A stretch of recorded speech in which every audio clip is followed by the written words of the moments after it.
ಇದನ್ನು high protein breakfast ಅಂತಲೇ ಹೇಳ್ಬೋದು. Hi friends, welcome back to Pavi Gowda YouTube channel. ಬನ್ನಿ ಮಸಾಲ ಎಗ್ ರೋಲ್ನ ಹೇಗೆ ಮಾಡ್ಕೊಳ್ಳೋದು ನೋಡ್ಕೊಳ್ಳೋಣ.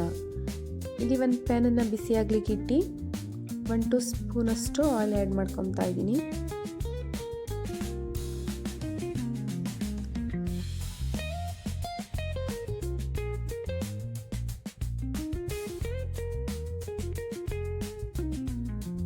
ಆಯಿಲ್ ಬಿಸಿ ಆದಮೇಲೆ ಸಣ್ಣದಾಗಿ ಕಟ್ ಮಾಡಿರೋ ಒಂದು ಹಸಿರು ಮೆಣಸಿನ್ಕಾಯಿನ ಸೇರಿಸ್ಕೊಂಡಿದ್ದೀನಿ.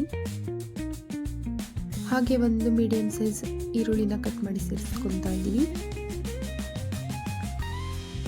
ಎರಡನ್ನೂ ಚೆನ್ನಾಗಿ ಫ್ರೈ ಮಾಡ್ಕೊಳ್ಳೋಣ.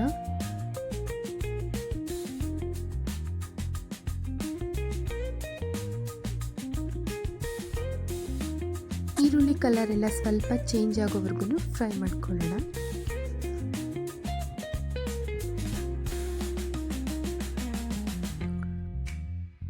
ಚೆನ್ನಾಗಿ ಫ್ರೈ ಆಗಿದೆ. ಇವಾಗ ಮಸಾಲೆಗಳೆಲ್ಲವನ್ನು ಸೇರಿಸ್ಕೊಳ್ಳೋಣ. ಟೇಸ್ಟ್ ವೈಸ್ ನೋಡಿಕೊಂಡು ಸಾಲ್ಟ್ ಆ್ಯಡ್ ಮಾಡಿದ್ದೀನಿ. 1 ಸ್ಪೂನಷ್ಟು ರೆಡ್ ಚಿಲ್ಲಿ ಪೌಡರ್, 1 ಸ್ಪೂನಷ್ಟು ಗರಂ ಮಸಾಲ ಪೌಡರ್, ಹಾಗೆಯೇ 1 ಸ್ಪೂನಷ್ಟು ಕ್ರಶ್ಡ್ ಪೆಪ್ಪರ್ ಪೌಡರ್ನ ಸೇರಿಸ್ಕೊತಾ ಇದ್ದೀನಿ. ಎಲ್ಲ ಚೆನ್ನಾಗಿ ಫ್ರೈ ಆಗಿದೆ. ಇವಾಗ 2 ಬಾಯ್ಲ್ ಮಾಡಿರೋ ಎಗ್ನ ಸಣ್ಣದಾಗಿ ಕಟ್ ಮಾಡಿ ಮಸಾಲ ಜೊತೆಗೆ ಸೇರಿಸ್ಕೊತಾ ಇದ್ದೀನಿ. ಸೇರಿಸ್ಕೊಂಡು ಮಿಕ್ಸ್ ಮಾಡ್ಕೊಳ್ಳೋಣ.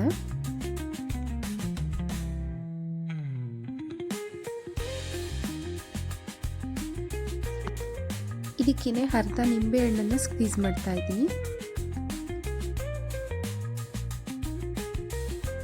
ಹಾಗೆ ಸ್ವಲ್ಪ ಸಣ್ಣದಾಗಿ ಕಟ್ ಮಾಡಿರೋ ಕೊತ್ತಂಬರಿನ ಸೇರಿಸಿ ಫ್ಲೇಮ್ ಆಫ್ ಮಾಡ್ಕೊಂಡು ಎತ್ತಿಟ್ಕೊಳ್ಳೋಣ.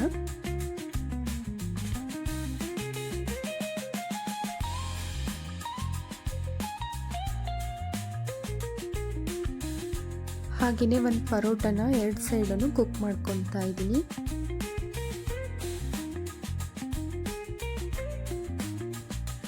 ಸ್ವಲ್ಪ ಆಯಿಲ್ ಸೇರಿಸಿ ಚೆನ್ನಾಗಿ 2 ಸೈಡು ಕುಕ್ ಮಾಡ್ಕೊತಾ ಇದ್ದೀನಿ.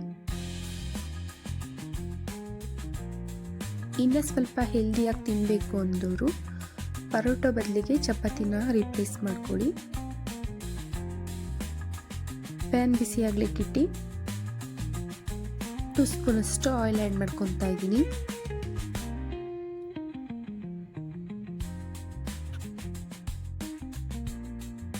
ಮತ್ತೆ ಒಂದು ಬೌಲಲ್ಲಿ ಒಂದು ಮೊಟ್ಟೆನ ಕ್ರ್ಯಾಕ್ ಮಾಡಿ ಅದಕ್ಕೆ ಸಾಲ್ಟ್, ಪೆಪ್ಪರ್ ಮತ್ತು ಚಿಲ್ಲಿ ಪೌಡರ್ನ ಸೇರಿಸಿ ಆಮ್ಲೆಟ್ ಮಾಡ್ಕೊತಾ ಇದ್ದೀನಿ.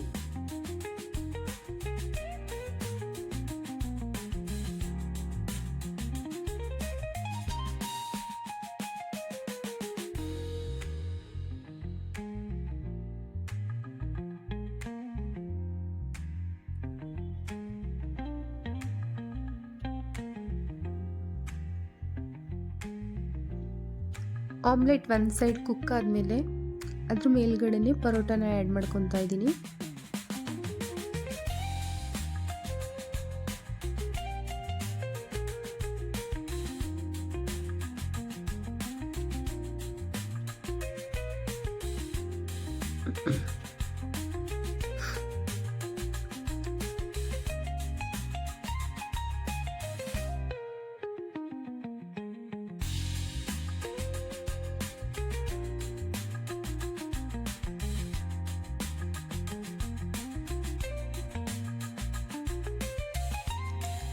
ಒಂದು ಪ್ಲೇಟ್ಗೆ ಟ್ರಾನ್ಸ್ಫರ್ ಮಾಡ್ಕೊಳ್ಳೋಣ.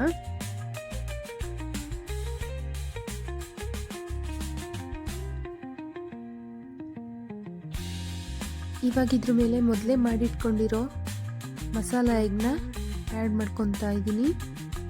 ಆ್ಯಡ್ ಮಾಡ್ಕೊಂಡು ರೋಲ್ ಮಾಡಿಕೊಂಡ್ರೆ ಸ್ಪೈಸಿಯಾಗಿರೋ ಮಸಾಲ ಎಗ್ ರೋಲ್ ರೆಡಿ ಆಗುತ್ತೆ.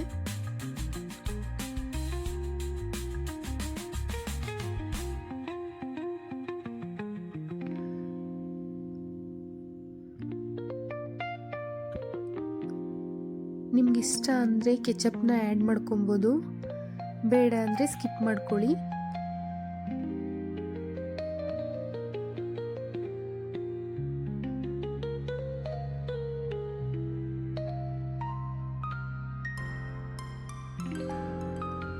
ಸ್ಪೈಸಿಯಾಗಿ ಅಷ್ಟೇ ಟೇಸ್ಟಿಯಾಗಿ ಮಸಾಲ ಎಗ್ ರೋಲ್ ರೆಡಿಯಾಗಿದೆ. ನನ್ನ ವಿಡಿಯೋಸ್ ಇಷ್ಟ ಆದರೆ ಲೈಕ್ ಮಾಡಿ, ಶೇರ್ ಮಾಡಿ, ನನ್ನ ಚಾನಲ್ನ ಸಬ್ಸ್ಕ್ರೈಬ್ ಮಾಡಿ. Thank you for watching.